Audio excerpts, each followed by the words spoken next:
press 2 fingers into the crease where your thigh meets your hip, right there, where your leg folds when you sit down.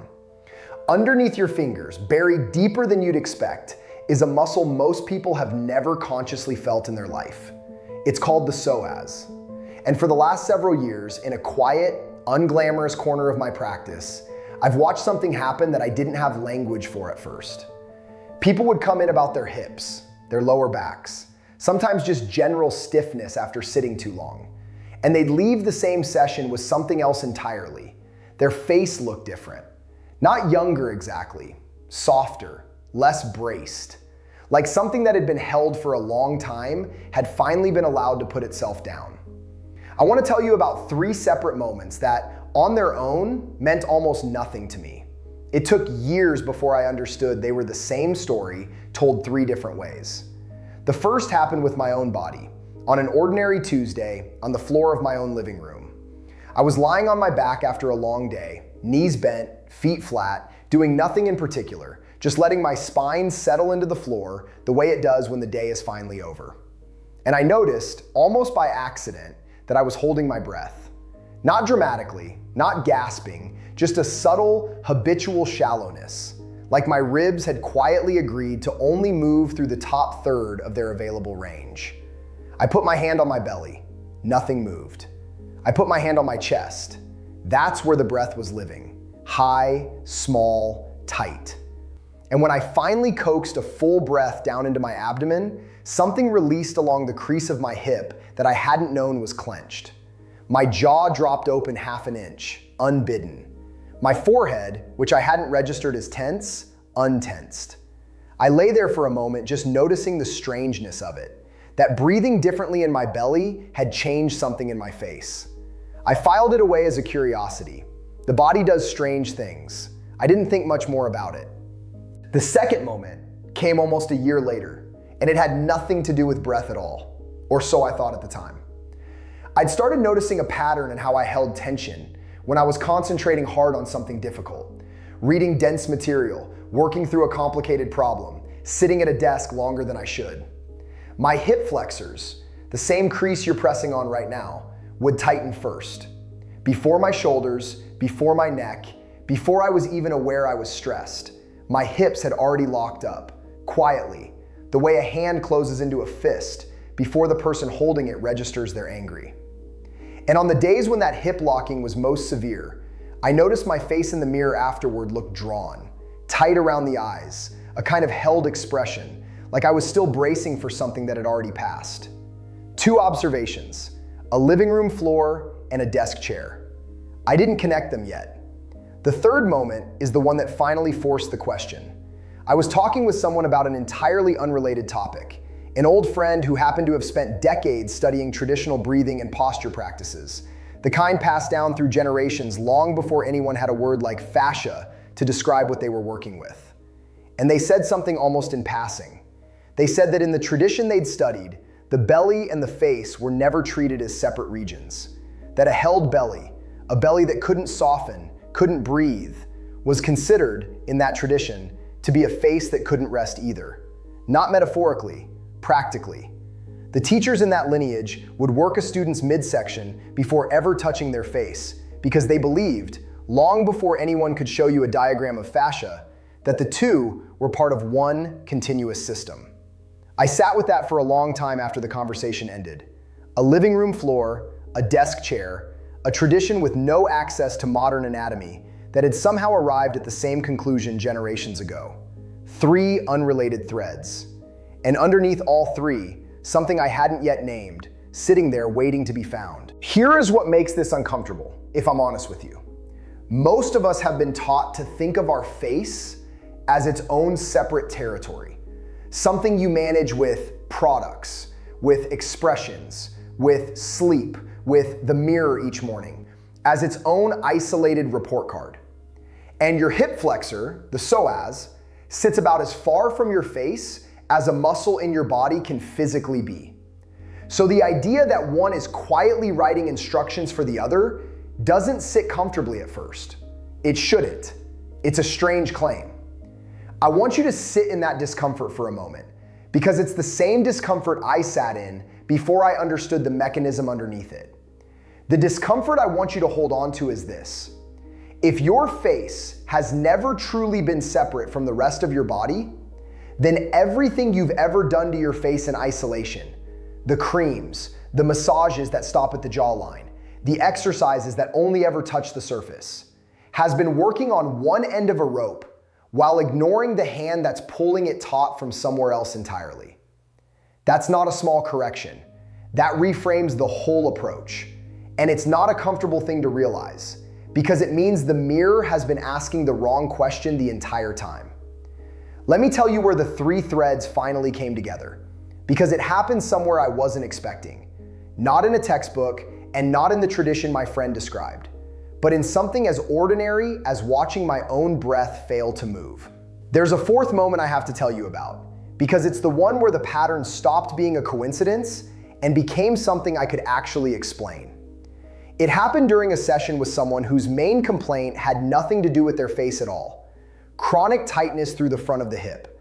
The kind that comes from years of sitting, of driving, of a body that had forgotten how to fully stand up straight. We worked slowly along that crease, encouraging the tissue to soften rather than forcing it, the way you'd work a knot out of a rope rather than yanking it. And about 4 minutes in, their breathing changed. Not because I asked them to breathe differently. It changed on its own, the way water finds a lower path once you remove what's blocking it. Their exhale got longer.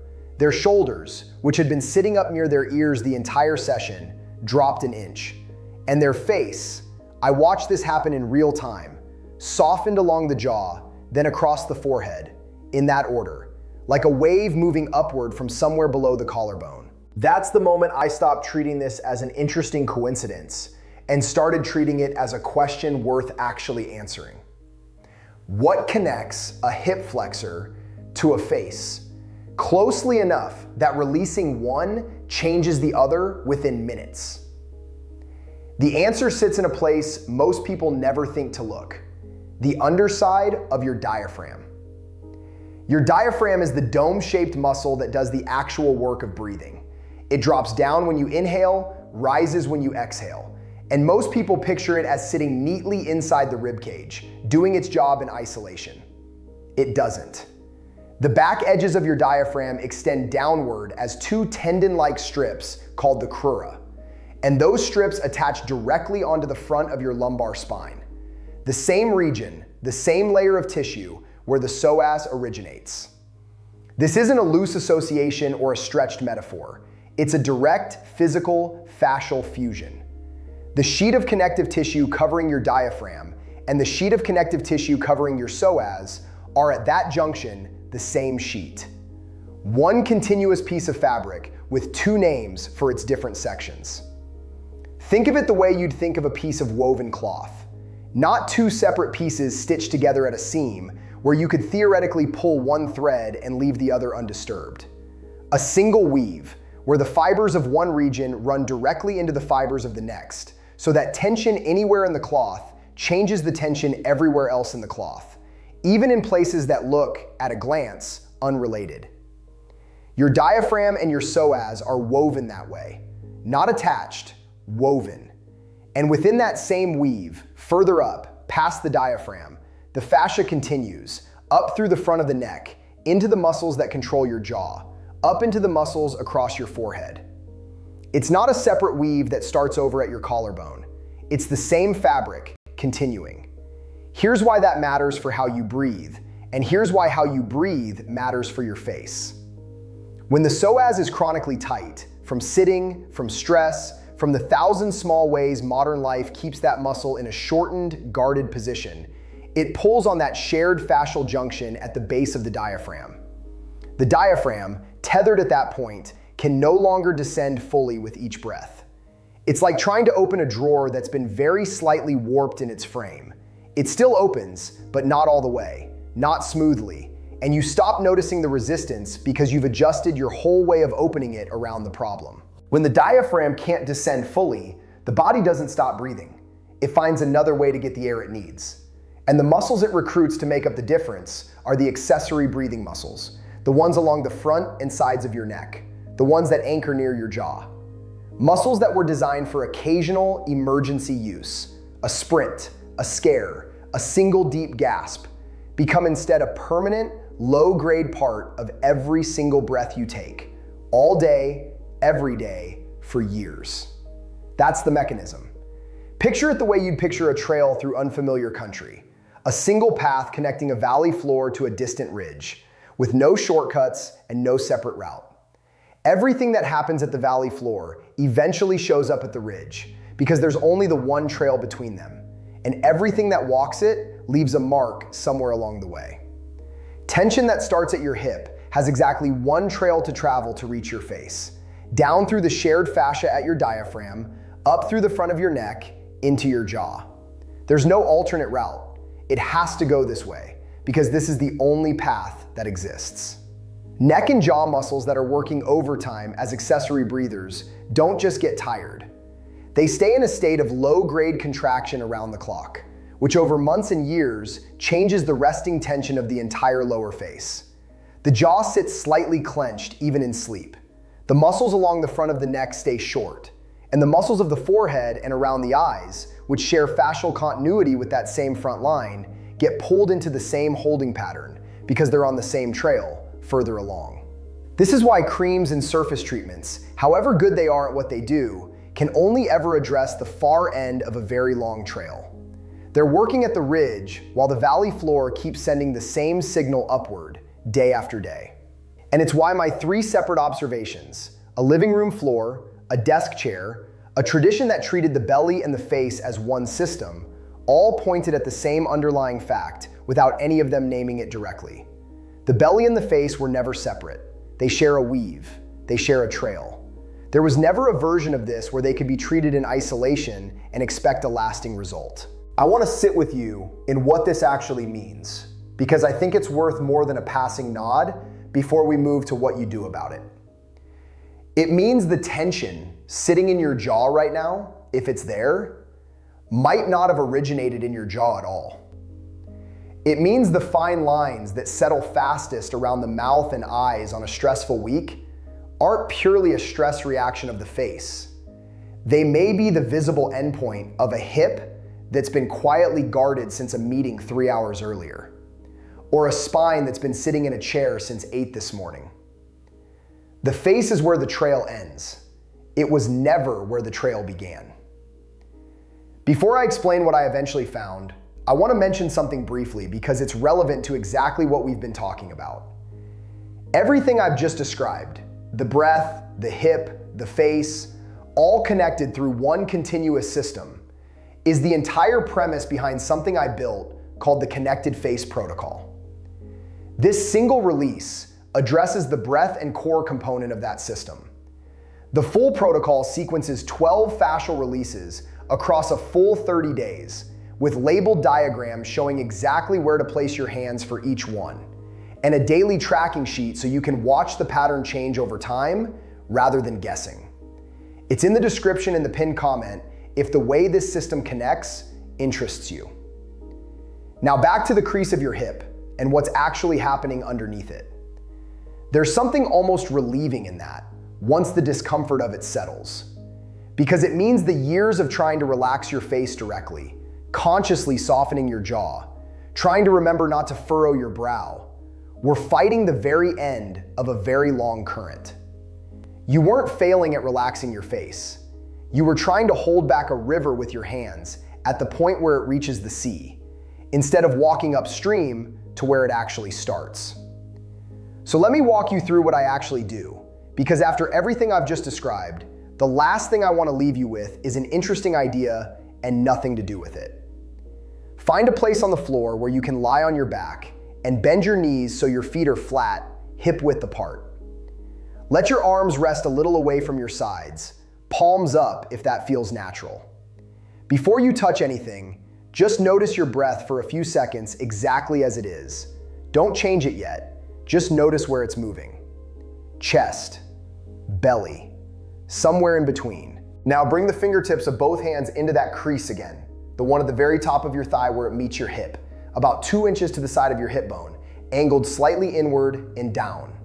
You're not digging, you're not searching for pain, You're resting your fingertips there the way you'd rest them on a closed door before deciding whether to knock.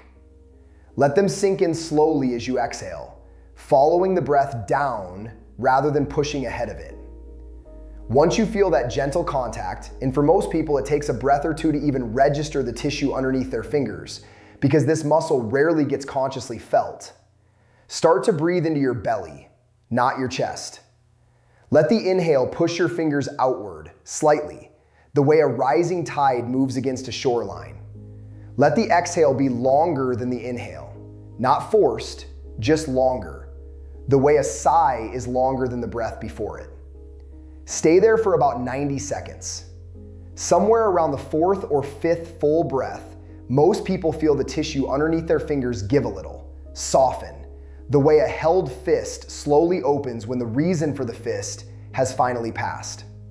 When that happens, don't chase it. Just keep breathing the same slow way and let it continue on its own timeline. At around the 1 minute mark, bring your attention upward without moving your hands. Notice your jaw. It's likely sitting slightly open now without you deciding to open it. Notice your forehead. Notice the muscles around your eyes. You may feel a very faint loosening there too, a kind of settling, arriving a few seconds behind the settling at your hip, the way a sound arrives a moment after you see the source of it from a distance.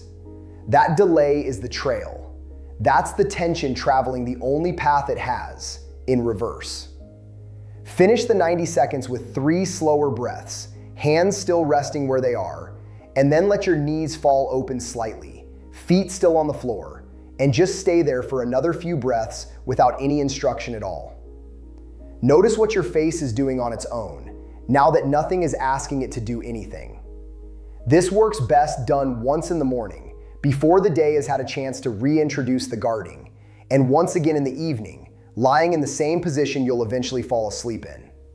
It's not a fix you do once and file away. It's more like clearing a trail that brush keeps growing back over. The work isn't dramatic, but it's steady, and the steadiness is what makes the difference show up. Think about the next time you catch yourself in a mirror unexpectedly. Not the deliberate check before you leave the house, but the accidental glance in an elevator, a car window, a dark phone screen. That unguarded glimpse is usually the most honest report you get of how your face is actually holding itself, because there's no time to arrange it first. The next time that happens, before you assess what you see, bring your attention down to that crease at your hip. Notice whether it's tight.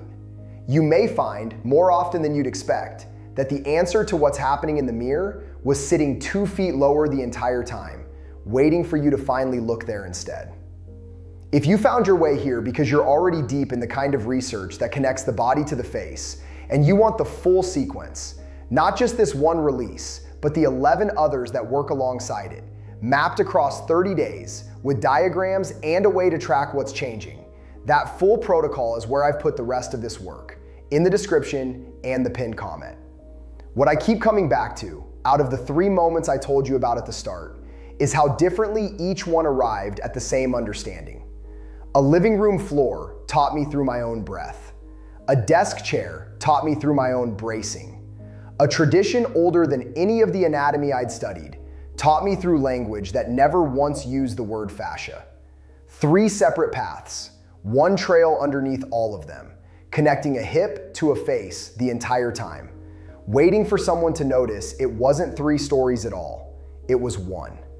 Your face was never asking to be managed on its own. It was asking you to go find where the tension actually started, follow the trail back down, and let the valley floor breathe again, so that everything sitting further up the same weave could finally, quietly, put itself down. Go rest your hand there tonight. Feel your own hip. But before you do that, let me tell you what happened the last time I said those words out loud to someone in this room, instead of through a screen. Her name doesn't matter, and I've changed enough about the specifics that if she's watching this, she'll recognize herself only in the parts that were true for both of us. She'd been coming to see me for something else entirely, a shoulder that wouldn't rotate past a certain point without a catch, an old injury from a fall she barely remembered, and it was maybe the 4th session, we were nowhere near her face, when she stopped mid-sentence and said, Why does my jaw feel different right now? I hadn't touched her jaw. I want to be clear about that, because the instinct when you hear a story like this is to assume there's a hand somewhere near the face that isn't being mentioned. There wasn't. My hands were at her hip, doing almost exactly the work I just walked you through. The same crease, the same patient waiting for tissue to stop bracing and start listening. And somewhere in that waiting, without either of us doing anything to her face at all, her jaw released. She felt it happen. She described it later as a letting go she could feel travel, which is about as precise a description of fascial continuity as I've ever heard from someone with no anatomy training at all. I tell you this not to convince you it works. You don't need convincing from a story, and stories are the weakest form of evidence I have. Weaker than the imaging, weaker than the case studies, weaker than the mechanism itself. I tell you this because of what it revealed about how she'd been living in her body before that moment. She hadn't known her jaw was tight. She'd known her shoulder was tight because the shoulder announced itself every time she reached overhead. The jaw had been quiet. It had been holding for years apparently, without ever once filing a complaint loud enough to reach her attention. And it was only in the release, in the sudden absence of attention she hadn't known was there, that its presence became obvious in retrospect. This is the part I think gets lost when people hear about the hip-to-face connection and immediately want the technique, want the 5-minute release, want to skip to the part where they do something with their hands. The technique is real and it works, but the technique isn't actually the discovery. The discovery is that your body is running tension patterns you have no direct awareness of. Patterns that only become visible in the moment they stop. And that the face, because it's the part of the body we look at most and feel least, is often the last place those patterns show up as symptoms and the first place we'd think to look for causes, when the truth runs backward from that assumption entirely.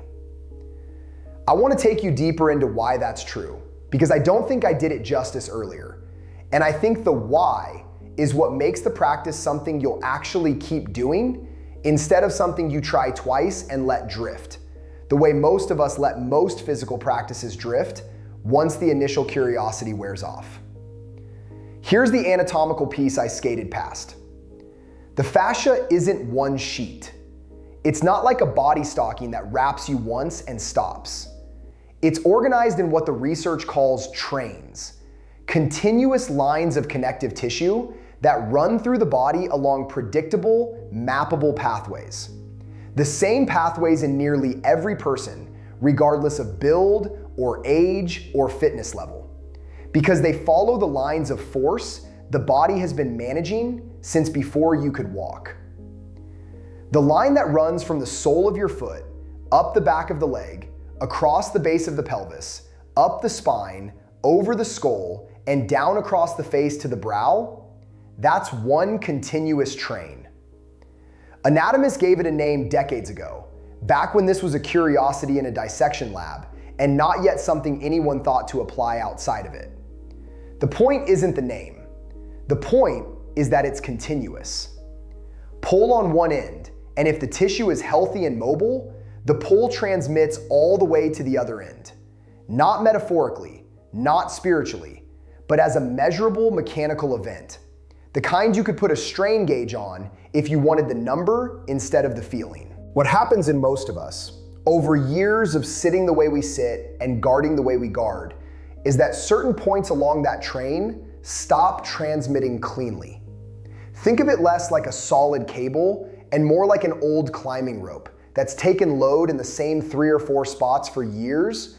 Those spots get stiff, lose their give, and the rope as a whole stops behaving like one continuous line. It behaves like several shorter segments joined by dead zones. The tension you're carrying doesn't disappear at those dead zones. It just stops traveling smoothly through them, and it starts accumulating on either side instead, the way water backs up behind anything that restricts its flow. Your hip crease, for most people who spend their days sitting, is one of those dead zones.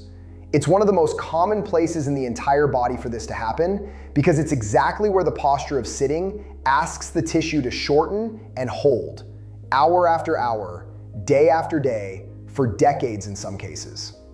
And when that particular dead zone forms, it does something specific to the rest of the train. It isolates everything above it. The upper segment, spine, neck, skull, face, stops receiving the natural give and release rhythm that a mobile hip would otherwise be passing upward with every step you take, every time you stand, every ordinary movement of a day. Instead, the upper segment starts managing tension entirely on its own terms, locally, without the shock absorption the rest of the train was designed to provide. And the face, sitting at the very top of that train with the thinnest tissue and the smallest muscles of anywhere in the body, is the part with the least capacity to manage that load alone. That's the mechanism. That's the whole thing, really, underneath every story I've told you and every practice I've walked you through. It's not mystical. It's not even particularly complicated once you see the train as continuous instead of the face as separate. It's a plumbing problem in a sense, a blockage upstream changing the pressure downstream, except the plumbing is tissue and the pressure is tension, and the downstream location happens to be the part of you that every mirror, every photograph, every video call spends its time looking directly at. I think this is worth sitting with for a moment, because once you see it this way, a certain kind of grief becomes available to you that I actually think is useful, not something to avoid. Somewhere in your life, maybe a decade ago, maybe more recently than that, your hip crease started stiffening in some ordinary, unremarkable way. Nobody told you. There was no injury, no dramatic moment, nothing you'd have thought to mention to anyone. It was just the slow accumulation of hours spent one way instead of another. And from that unremarkable moment forward, your face began quietly absorbing a cost it was never built to absorb alone. Every day since, a little more, invisibly, until enough years had passed that you started noticing something in the mirror and reaching for creams and treatments aimed at the only part of the story that was ever visible. That's not a failure of yours. I want to be direct about that, because this kind of information can curdle into self-blame if you're not careful with it. As if you should have known, should have caught it sooner, should have been paying attention to a part of your body that gives almost no signal until the damage is already showing up 2 feet away. You couldn't have known. The system was designed, quite literally by evolutionary accident, to hide this exact kind of information from you until it was too late to intervene early. That's not a personal failing. That's just how fascia works, in everyone. And it's precisely why so few people ever make this connection on their own, and why almost nobody who does make it makes it early enough to have prevented anything. They only make it in time to begin reversing it, which is still worth everything, but it's not the same as never having lost the ground in the first place. So let's talk about reversal in more depth than I gave it before, because the hip release I described is the doorway, but it isn't the whole house. And I don't want you to think that one motion, done morning and evening, is the entire protocol just because it's the piece I chose to give you in full today. The reason I chose the hip crease specifically, out of 11 other points along that same train, is that it's the largest blockage in the largest number of people, which means it's the highest leverage place to start. You get more return per minute spent there than almost anywhere else on the body. But once that first dead zone starts softening, which for most people takes somewhere between 10 days and 3 weeks of consistent practice, the train doesn't suddenly flow perfectly all the way up. It flows to the next dead zone. And there almost always is one, usually somewhere around the base of the ribs on one side or the other, a place most people have never once thought to associate with facial tension, because why would they? There's no mirror check that shows you your ribs, no video call angle that puts that patch of tissue in frame. This is why the work is sequential, and why the 11 other releases exist as a set instead of as 11 separate options you could pick from at random. Each one addresses the dead zone that becomes the new bottleneck once the one before it has opened. Do them out of order, or do only the ones that feel most relevant to you, and you'll get a partial result. Real, but partial. The tension finding a new place to pool, rather than continuing to travel and finally dissipate the way it does when the whole train is addressed from the ground up, in the sequence the body actually needs, rather than the sequence that feels most intuitive from the outside.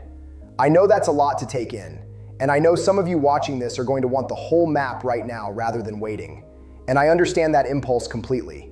It's the same impulse that had me, years ago, wanting to skip past the years of study and go straight to whatever technique would make the pattern disappear fastest. But there isn't a fast version of this that actually works, and I'd rather tell you that plainly than sell you something that promises otherwise. What there is a correct sequence, done consistently, over roughly 30 days for most people, to feel the shift move all the way up the train and finally reach the face in a way that holds rather than fades by evening. Let me tell you what that 30-day arc actually tends to look like, because I think knowing the shape of it in advance makes people far more likely to stay with it through the parts that don't feel like much of anything yet. The first week is almost entirely about the hip. You'll do the release I described, morning and evening. And for most of that first week, especially the first 3 or 4 days, you may notice almost nothing happening in your face at all, which is exactly the point where most people give up on a practice like this, because they came for the face and the face isn't responding yet, so it feels like it isn't working. What's actually happening in that window is that the tissue is beginning to soften at the dead zone, which is slow work. Connective tissue being some of the slowest tissue in the body to change its resting length, slower than muscle by a wide margin. You won't feel dramatic release in week 1. You'll feel, if anything, a mild soreness in the hip crease itself the first few days. That's the tissue responding to a tension it hasn't had in years, not an injury. And it typically settles within 4 or 5 days of consistent practice. Somewhere around day 7 to day 10, most people report the first noticeable shift, and it's rarely in the face. It's usually in the low back or in breath. People tell me their exhale suddenly goes a ½ inch deeper than it did the week before, without them doing anything different with their breathing itself. That's the tension that used to dead end at the hip, finally traveling somewhere, finding the next segment of the train. And that segment happens to run right through the diaphragm in the low back before it continues upward. By the second week, if the hip crease has softened enough, and for most people it has by then, assuming the practice has been consistent, the bottleneck moves to that rib base point I mentioned. And this is where the second release in the full sequence comes in. A very different motion from the hip work, closer to a rotation than a stretch, done seated rather than lying down.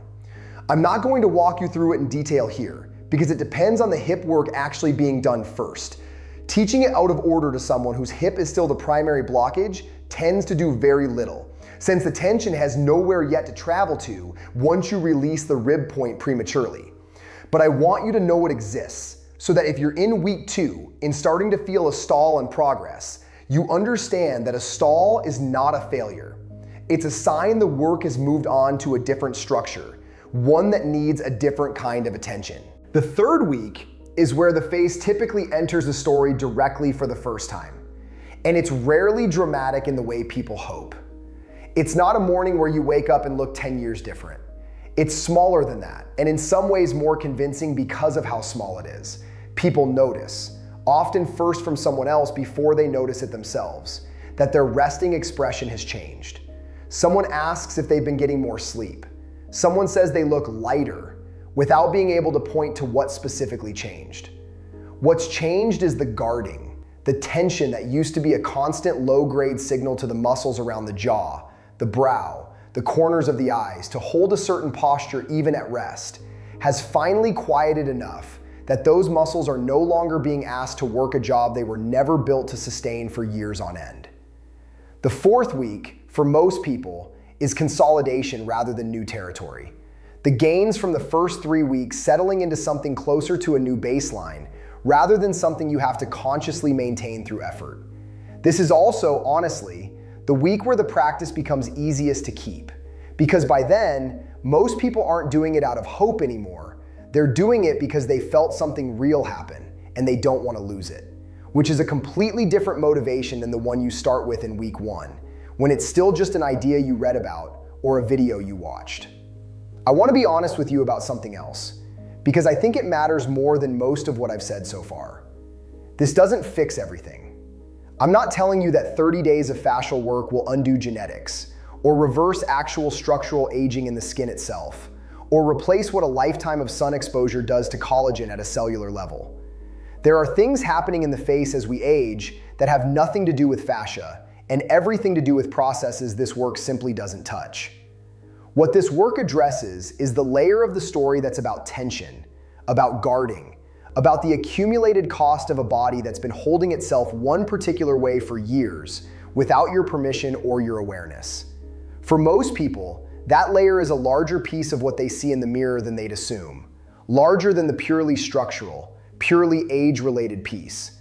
But it is not the entire piece, and I'd be doing you a disservice if I let you believe otherwise just because it makes for a cleaner story. What I can tell you from years of watching this play out in people who are willing to do the actual work rather than look for a shortcut around it is that the layer this addresses is also the layer most people have never once tried to address directly, because nobody ever told them it existed as something separate from the rest of aging, separate, treatable, and in many cases, substantially reversible, in a way that the purely structural layer isn't.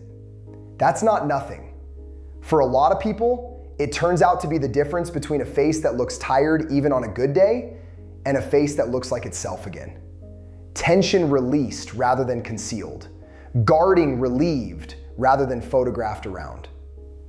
I want to go back, before I close this out properly, to that unguarded glimpse I asked you to notice earlier.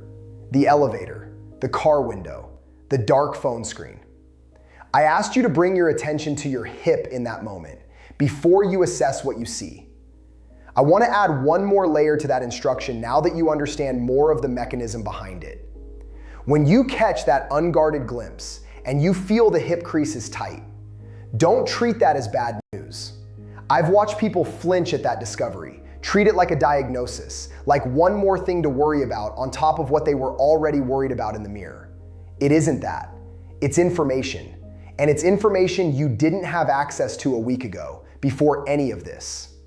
Tight hip, tired face in the mirror, that's not a coincidence you're now cursed to notice everywhere. That's the exact mechanism I've spent the last several minutes describing, showing up in real time in your own body, confirming itself to you without needing a study or a diagram or my voice explaining it. You now have a live readout of a process that used to be completely invisible to you. That's not a burden. That's the beginning of the only kind of leverage that actually works on a problem like this. The leverage of finally being able to see the thing you're trying to change. And when, on some evening a few weeks from now, you catch that same unguarded glimpse and the hip crease is loose and the face in the glass looks like it's not holding anything at all, I want you to actually stop and register that moment, rather than let it pass the way we let most good moments pass, unremarked, absorbed instantly into the ordinary flow of a day. Say it to yourself, even if it feels strange to do that alone in an elevator or a parked car. Notice that the trail you started clearing weeks ago, from the hip up through everything sitting above it, finally reached all the way to the surface. And the surface finally got to put down a weight it had been carrying since before you knew to look for where it started. That's the work. Not a treatment you apply to a face, but an attention you finally pay to a body that's been trying to tell you something for years in the only language it had left, once you stopped listening to the more obvious ones. A living room floor taught me through my own breath. A desk chair taught me through my own bracing. And a tradition older than the anatomy taught me through language that never used the word fascia at all. I told you that already, and I'm not going to repeat the whole of it again. You know it now, and repeating it wouldn't teach you anything new. But I'll add this, because it only became clear to me after enough years of watching this pattern repeat itself in person after person, session after session, story after story, like the one about the shoulder and the jaw. Every one of those three moments, in their own separate language, was trying to tell me the same single thing. That the body doesn't keep its stories in separate rooms the way we assume it does. That a hip and a face are not two chapters. They are one sentence. And most of us have only ever read the second half of it, standing in front of a mirror, wondering why the words don't quite make sense on their own. Go rest your hand there tonight. Feel your own hip. And this time, once you feel what's actually there, don't just notice it and move on the way you might have the first time I asked you to do this. Stay a moment longer than feels necessary. Let your hand be a question instead of a check-in. Not, is this tight, which you already know the answer to, but how long has this been holding, and what has it been holding up? You won't get a verbal answer, obviously, but you may feel something shift, even slightly, just in the asking, because tissue that's been guarding for years responds, in small ways, the very first time someone finally pays it the kind of attention it stopped expecting to receive. That's where this ends for tonight.